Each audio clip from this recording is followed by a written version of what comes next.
ہمارے اس سفر کے ایک دوسرے رفیق مولانا عبدالودود قاسمی صاحب، ان سے بھی اسی موضوع پر کہ جمعے کی تیاریاں کیسی ہوتی ہیں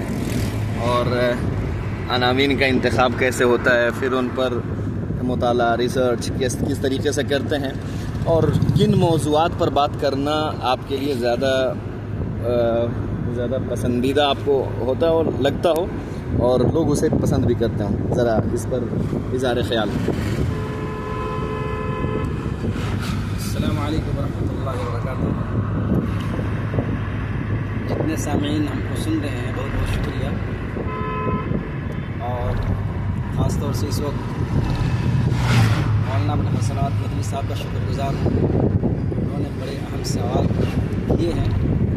اور میں اپنی ٹوٹی پھوٹی زبان اور ٹوٹے پھوٹے جملے میں جواب دینے کی کوشش کر رہا ہوں۔ ہماری مسجد جو کہ بہت چھوٹی مسجد ہے اور محلے کے دائرے میں وہ مسجد آتی ہے، جمعہ کی نماز وہاں ہوتی ہے۔ عام طور سے وہاں دیہاتی لوگ ہیں، کم پڑھے لکھے لوگ ہیں، تو انہی کے اعتبار سے ہماری تقریر ہوتی ہے۔ عام طور سے میری عادت یہ ہے کہ میں دیکھتا ہوں پورے ہفتہ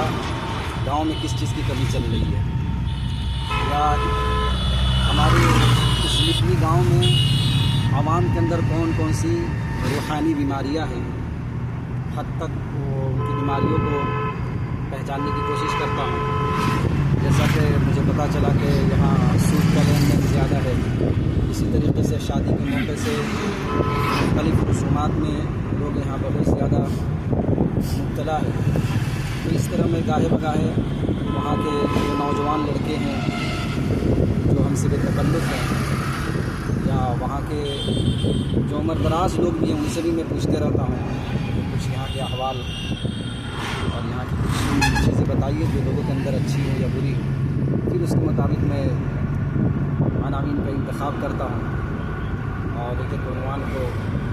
جمعے میں لاتا ہوں۔ لیکن جو میرا اپنا ناقص تجربہ ہے، عوام کے اندر جو زیادہ فائدہ ہوتا ہے موت اور آخرت اور جہنم، اس طرح کے جب عناوین ہم لاتے ہیں تو اس سے لوگوں کے اندر ایک خوف بھی پیدا ہوتا ہے اور موت کی یاد دہانی ہوتی ہے، اور جب موت کا یاد دہانی اور جب یقین پیدا ہو جاتا ہے تو لوگوں کے لیے اصلاح کا یہ بہت بڑا ضامن بنتا ہے۔ تو اس کا اثر بھی میں دیکھ رہا ہوں الحمدللہ۔ جس وقت 3 سال قبل جب میں اس مسجد میں گیا تھا تو عام طور سے 6-7 مسلم حضرات ہوتے تھے، اب الحمدللہ تقریباً ایک صف میں 15 لوگ آتے ہیں، تو 2.5 سے 3 صفیں اب مسلمین کی تعداد ہو چکی ہے۔ تو بس یہ ہے۔ اور رہی بات کہ جمعہ کی تیاری، تو اتنے پڑھے لکھے لوگ وہاں زیادہ نہیں ہیں کہ ان کے لیے بہت تیاری کی مجھے ضرورت محسوس ہوتی ہے۔ بس جو چیزیں طالب علمی کے زمانے میں یا ابھی جو مطالعے میں جو چیزیں آتی ہے اور موٹی موٹی جو عوام سمجھ سکے، انہی چیزوں کو قرآنی آیات کی روشنی میں اس کو پیش کرنے کی کوشش کرتا ہوں، اور واقعات سے کافی زیادہ احتراز کرتا ہوں۔ میری تقریروں کے اندر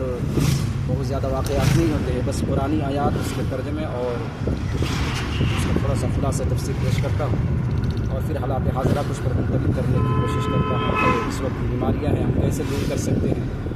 اور اس کے لیے کیا لاہ عمل ہم تجویز کر سکتے ہیں۔ بس باقی یہ ہے کہ جو لوگ سنیں گے اگر اچھا لگے اور اسی طریقے سے کچھ مشورہ دینا چاہیں تو آپ مشورہ بھی دے سکتے ہیں، انشاءاللہ میں